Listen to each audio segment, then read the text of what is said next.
ओम श्री लक्ष्मी नारायण जी नमः। सुख सागर 10वां स्कंद 35वां अध्याय। गोपियों के विरह की कथा। सुखदेव जी बोले, परीक्षित, एक दिन श्री कृष्ण ने ग्वालों के संग गो चराते समय वृंदावन में बंसी बजाकर ऐसा राग वैरागिनी गाया जिसका शब्द सुनते ही ब्रह्मा महादेव आदि देवता अपनी स्त्रियों समेत मोहित हो गए। वे जैसा राग वैरागिनी बांसुरी में गाते थे वैसा गाना ब्रह्मा महादेव नारद किसी से नहीं बन पड़ता था। राधा प्यारी आदि ब्रजबाला अपने परिवार वालों के डर से केशव मूर्ति के पास वन में ना जाकर नित्य उनके विरह में व्याकुल रहती थी। घर में एक क्षण उनका चित्त नहीं लगता था, इसलिए अपनी अपनी गोल बांधकर कुछ ब्रजबाला राह में, कोई झुंड यशोदा के पास, कोई गोल गांव में बैठकर मोहन प्यारे की याद व चर्चा में अपना दिन काटती थी। कोई ब्रजबाला सूर्य के सामने हाथ जोड़कर विनयपूर्वक कहती थी कि महाराज, तुम जल्दी अस्त हो जाओ तो संध्या समय मोहन प्यारे घर पर आवें, तब मैं उनका रूप रस पीकर अपने कलेजे की तपनी बुझाऊं। बाकी गोपी केशव मूर्ति की सुंदरता वर्णन करके उनके ध्यान में चेत हो जाती थी।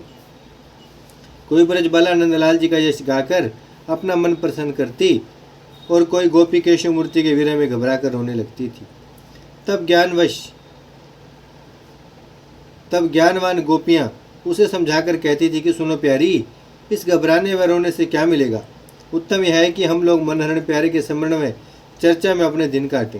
जब सब ब्रजबाला यह बात जानकर श्री कृष्ण जी के बाल चरित्र की चर्चा में लीन हुई, तब एक गोपी बोली, हे सखियों, बांसुरी का बड़ा भाग्य समझो जो श्याम सुंदर के होठों से लगी रहती है। मोहन प्यारे अपना हाथ लगाकर उसमें ऐसी उपज निकालते हैं कि जिस शब्द के सुनने से जड़ व चैतन्य जीवों का चित्त ठिकाने नहीं रहता। दोहा। जार सको हम तप कियो, षट ऋतु सब ब्रजबाम, सोर मुरली लेत अब, सहजे वश करी शाम। गावत मीठी तान, मुरली संग अधर नर धरे, अब या के बशकान है, अमर न वश वह करी रही। दूसरी सखी ने कहा कि क्यों बांसुरी की ऐसी बढ़ाई न हो, जिसका हाथ श्याम सुंदर पकड़े हुए तीनों लोकों का मालिक हो सकता है। मनुष्यों की क्या समर्थ है जो बंशी ध्वनि सुनकर अचेतना हो जावे।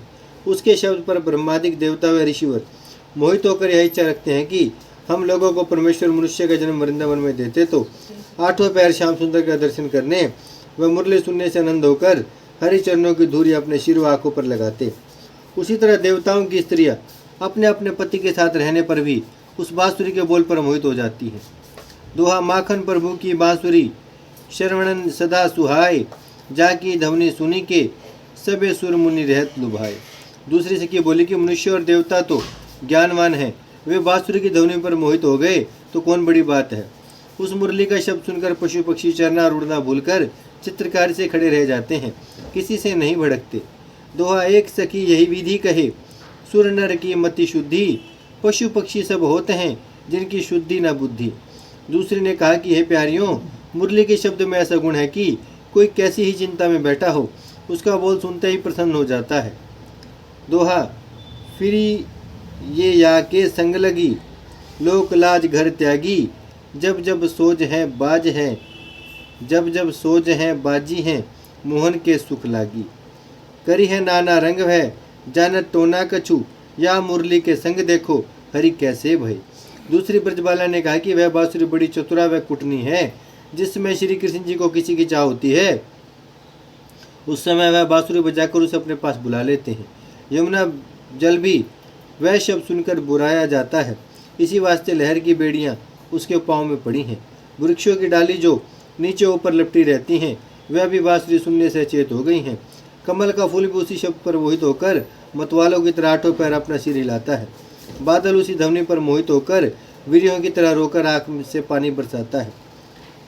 हरि को करी वश माही, मुरली लुटे अधर रस, उर डर मानत नाही, हम सब ते बोलत निठुर। दूसरी गोपी बोली, मैं जानती थी कि श्याम सुंदर केवल लड़कपन के खेल में बड़े चतुर हैं, पर अब मुझे मालूम हुआ कि गाने बजाने में भी कोई उनकी बराबरी नहीं कर सकता। दूसरी ब्रजबाला ने कहा कि ब्रह्मा और महादेव आदि देवता वे बड़े बड़े ऋषि और वैज्ञानियों का ध्यान बंसी सुनकर इस तरह छूट जाता है जिस तरह कोई नींद से जाग उठे। दूसरी गोपी बोली, मुरली हमारी सवती श्याम सुंदर को ऐसी प्यारी है कि दिन रात उसको अपनी छाती से लगाए रहते हैं। पिछले जन्म मुरली ने बड़ा भारी तप किया था, जिसके प्रताप से मोहन प्यारे को अपने वश कर लिया। दोहा, जैसे हैंगे हरि निठुर बंशी भई सहाय, अब मुरली अरु शाम की जोड़ी मिली बनाए। मेटत पिछले दाग जो वश करी पायो पिया, धनी धनी धनी मुरली भाग, अब गरजत अधरन चढ़ी। दूसरी सखी ने कहा कि हे प्यारियों, मुरली का क्या अपराध है? यह सब कठोरता नंदलाल जी की समझनी चाहिए। उन्होंने नारी प्रीति छोड़ दिया और नीच जाति वंशी को अपनी रानी बनाकर रखा। दूसरी ब्रजबाला बोली कि मुरली बांस के तनु में जन्म पाकर एक पैर से खड़ी रही। बरसात, सर्दी, गर्मी का दुख अपने ऊपर उठाकर परमेश्वर का तप किया, फिर अपना पोर पोर कटवाया और अग्नि की गर्मी सहकर अपने अंग अंग में छेद कराया। इतना दुख उठाकर उसने त्रिलोकीनाथ को अपने वश किया है। इसी वास्ते तीनों लोगों के जीव उसके शब्द पर मोहित हो जाते हैं। हम लोगों को क्या समर्थ्य है जो उसकी बढ़ाई व बराबरी कर सकें? जब उसके समान तुम लोग भी तप करो, तब मोहन प्यारे तुम्हारे साथ भी वैसी प्रीति कर सकते हैं। उनका पाना सहज मत समझो। जब हम लोगों ने श्याम सुंदर के मिलने के लिए व्रत किया, तब उन्होंने हमारी चीर छिपाकर हमको नंगी देखा था। यह अपने अपने भाग्य का फल है। दोहा, मुरली की सरमती करो कहो हमारी, मुरली की सरमती करो कहो हमारो मान, धनी धनी वाही बखानिए, सुन वाको यश कान। रहे विश्व भरी जीती, मोहन सुख लगी बांसुरी, मेटी सकल श्रुति नीति, रीति चलावत आपने। दूसरी गोपी ने कहा, मुरली से प्रीति रखने में हमारे लिए भी अच्छा है, उसके साथ बैर करने में कुछ फल नहीं मिलेगा, इसलिए बंसी से डाह न करना चाहिए। हम लोग केशव मूर्ति के साथ बालापन से प्रीति रखती हैं। उनके चरणों का स्मरण में ध्यान करने से तुम्हारा अर्थ भी सिद्ध होगा। हमको है यह आशा, वह है अंतर्यामी हरि, करी है नहीं निराश, पुर अंतर की जानी के। दूसरी ब्रजबाला बोली कि बंसी श्याम सुंदर के होठों का अमृत पीकर अमर हो गई। इसी वास्ते अपना बोल सुनाकर हम लोगों को ज्ञान सिखलाती है। यह वचन सुनते ही राधा प्यारी श्री कृष्ण के विरह में डूबकर रोने लगी।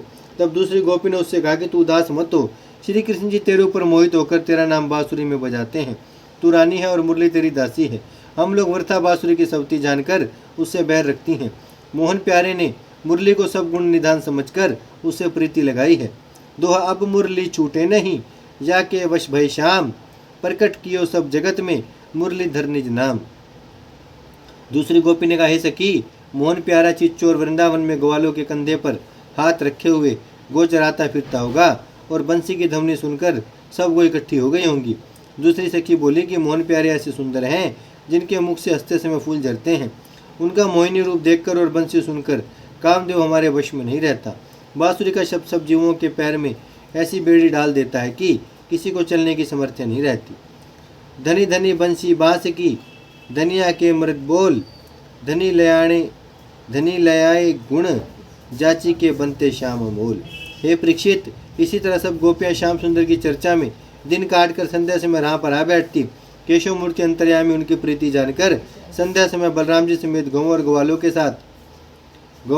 को साथ लिए वह मोर पंख की टोपी सिर पर धरे, जड़ाऊ कुंडल कानों में पहने, बांसुरी बजाते हुए इस सुंदरता से घर आते थे कि उनका दर्शन करने से सब छोटे व बड़ों का मन प्रसन्न हो जाता था। गोपियां बड़े प्रेम से आगे दौड़कर श्री कृष्ण चंद्र जी के मुख की शीतलता से अपने हृदय की अग्नि ठंडी करती थी। श्याम सुंदर के पग की धूरी अपने अपने अंचल से झाड़कर परिक्रमा लेने के उपरांत अपने घर आती थी।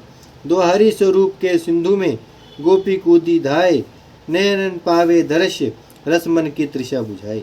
जब श्याम व बलराम अपने घर पहुंचते थे तो यशोदा और रोहिणी बड़े प्रेम से उपटन लगाकर स्नान करा के 36 प्रकार के व्यंजन खाने के लिए देती थी। वे ग्वाल बालों के साथ प्रसन्न होकर भोजन करते थे। नित्य यही नियम रहता था। एक दिन वृंदावन विहारी ने ऐसा विचार किया कि हमने रासलीला में अंतर ध्यान होकर श्यामा आदि गोपियों को अपने विरह का बहुत दुख दिया था। उसके बदले अब मुझे उचित है कि राधा प्यारी को, जो लक्ष्मी जी का अवतार है, मान कराऊं और मैं उसके पांव पकड़कर उसे प्रसन्न करूं। सब ब्रजबालाओं का दुर्वचन सुनकर उन्हें दुख देने के बदले में उरण हो जाऊं। ओम श्री लक्ष्मी नारायण जी नमः। अध्याय अधूरा है, बाकी का कल पढ़ेंगे। बड़ा अध्याय है। भजमन नारायण नारायण नारायण, श्रीमन नारायण नारायण नारायण, લક્ષ્મી નારાયણ નારાયણ નારાયણ સત્યનારાયણ નારાયણ નારાયણ ગજમન નારાયણ શ્રીમન નારાયણ લક્ષ્મી નારાયણ સત્યનારાયણ